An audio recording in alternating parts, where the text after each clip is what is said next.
Hey friends, welcome back to the channel. So today we're delving into 6 hidden human traits that when harnessed will have a huge impact on your developer engagement and growth. So let's get started.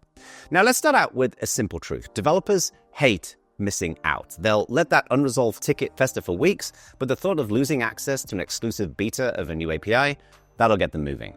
Now, this concept is called loss aversion, and it refers to the idea that people hate losing something more than they enjoy gaining something equivalent. This is why losing $20 feels way worse than finding $20 feels good. Now, the Nobel Prize-winning work of Daniel Kahneman and Amos Tversky demonstrated this in their prospect theory. The theory explains how people evaluate potential losses and gains in their decision-making. It showed that individuals tend to make decisions based on perceived gains relative to losses, rather than absolute outcomes, and that losses often carry a much heavier psychological weight than those equivalent gains. Now, Slack implemented this principle by offering early access to new features through their beta program. Users who sign up to test new functionalities before they become widely available creates a sense of exclusivity. People don't want us out. And DigitalOcean frequently offers time-sensitive promotions for new users, such as $100 in free credits for 60 days, emphasizing the potential loss if not claimed quickly. Oh, and real quick, before we get to our second hidden human trait, if you're new around here, my name is Jono, and I've helped hundreds of companies and thousands of people build dependable developer engagement and growth with less hassle and better results. All right, so let's keep going. Now, developers may claim that they're lone wolves, but when it comes to choosing tools or tech, they're absolutely checking what the rest of the pack is doing. And this critically important concept is called social proof. It refers to how humans look to others to determine what's good, popular, or trustworthy, and developers, no matter how much they pretend to operate in a bubble of pure logic, are absolutely driven by social proof too. Now, Robert Cialdini's research into influence highlights how people follow the actions of others, especially in uncertain situations. In one experiment, Cialdini studied hotel guests' willingness to reuse towels. When signs in hotel rooms stated that the majority of previous guests reused their towels, participation increased significantly compared to signs that emphasized the environmental benefits alone. This demonstrated how social proof, the visible behavior of others, can influence decision-making in everyday contexts. Stripe leans into social proof with their success stories from recognizable companies like Shopify and Postmates to demonstrate the effectiveness of their payment APIs. And Redis Labs highlights milestones such as 50 million downloads from Docker Hub to showcase their growing developer community. Now, we might think that developers are complex creatures, but they've got their own herd instinct too, and we just need to tap into that to showcase what the herd is doing. Now, have you ever noticed how developers are strangely attached to the things that they've built, even if it's held together with duct tape and bad syntax? Well, that's the IKEA Effect in action. The IKEA Effect refers to how people value things more when they've invested effort into creating them themselves, even if it's an uneven IKEA bookshelf or a buggy open source pull request. A 2011 study by Norton, Mocon, and Ariely confirmed that participants place greater value in items they'd assembled themselves. Now, in their study, participants were asked to build basic items like IKEA-style furniture or origami. Even when these creations were objectively imperfect, the participants valued these self-assembled items way more than identical professionally assembled versions. And this demonstrated that the act of investing effort into creating something significantly enhanced its perceived value. Now, this has huge ramifications for developers, especially when those developers are submitting contributions to an open source project or building plugins, modules, or apps and contributing them to an ecosystem. When I was at Canonical building the Ubuntu community, we faced the IKEA effect every single day. You see, developers would spend hours working on contributions that they considered to be important, critical work to the broader success of Ubuntu. But not all of these contributions really had that kind of an impact, and some were, well, just not that great. And this required us to handle these situations with grace and respect. It meant appreciating them, their effort, and their commitment to Ubuntu, even if we weren't going to accept their contribution into the broader Ubuntu codebase. This is why it's absolutely essential to set expectations up front when it comes to code contributions. Have clear code submission guidelines with simple requirements about what should go into a pull request, as well as tests, docs, and other elements. This way, no one gets caught off guard. All right, so now we're cooking, and you know what? A quick like on this video would mean the world to me. So go on, tickle that little like button, and if you want to go the extra mile, subscribe to the channel as well. All right, here's a fun one. Give a developer something for free, and they'll feel an inexplicable urge to give something back, even if it's just a stupid star on your GitHub repository. This concept is called reciprocity, and it refers to how people feel compelled to return favors. Give first and you'll create a psychological obligation to reciprocate, and this was demonstrated in 1971 by Dennis Reagan.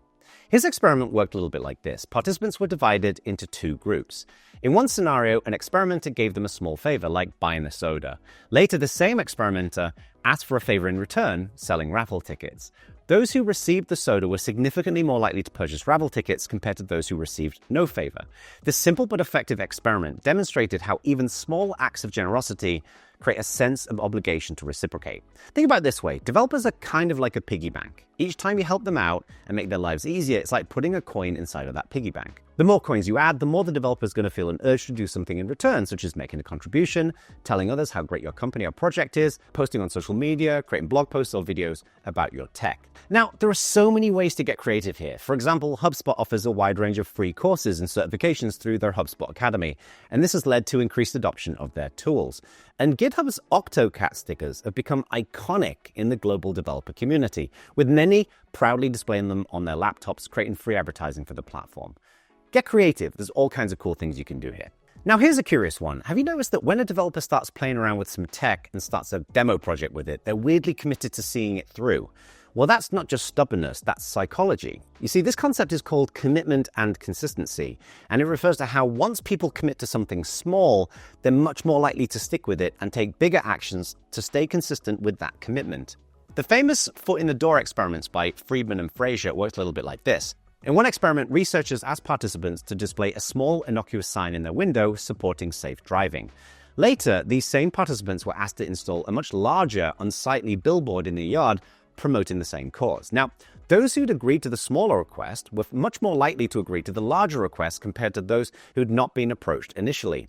This was a clear indicator of how securing a small initial commitment can pave the way to larger actions. For example, Heroku's display to Heroku button allows developers to deploy sample apps with a single click, encouraging further engagement with the platform. And Stack Overflow's reputation system and badges track users' contributions and achievements, motivating continued participation. So focus on small onboarding wins. Get developers to complete a quick tutorial or deploy a basic app on your platform.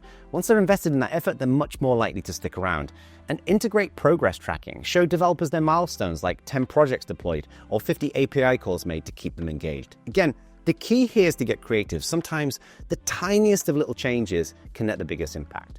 Now, before I get to our final and arguably most critical psychological principle, if you want to significantly increase the consistency of your developer engagement and growth, you should absolutely check out our community leadership core. We're kind of like a personal trainer for building developer engagement, helping you to figure out what work has the biggest impact, helping you dial in how you deliver that work most effectively, and holding you accountable to get better results. Check out the link down there to find out more. Okay, scarcity. Now, developers might not admit it, but if something's exclusive, many of them will want it, and for some, just to prove that they can get it. Now, this concept is called scarcity, and it describes that the rarer something is, the more valuable it seems. People want what they think they can't have. Now, this was studied in 1975 when Warshall, Lee, and Adewole presented participants with a jar of cookies. In one condition, the jar contained 10 cookies, and in another, it contained only 2 cookies. Even though the cookies were identical, participants rated the cookies from the almost empty jar as more desirable and tastier.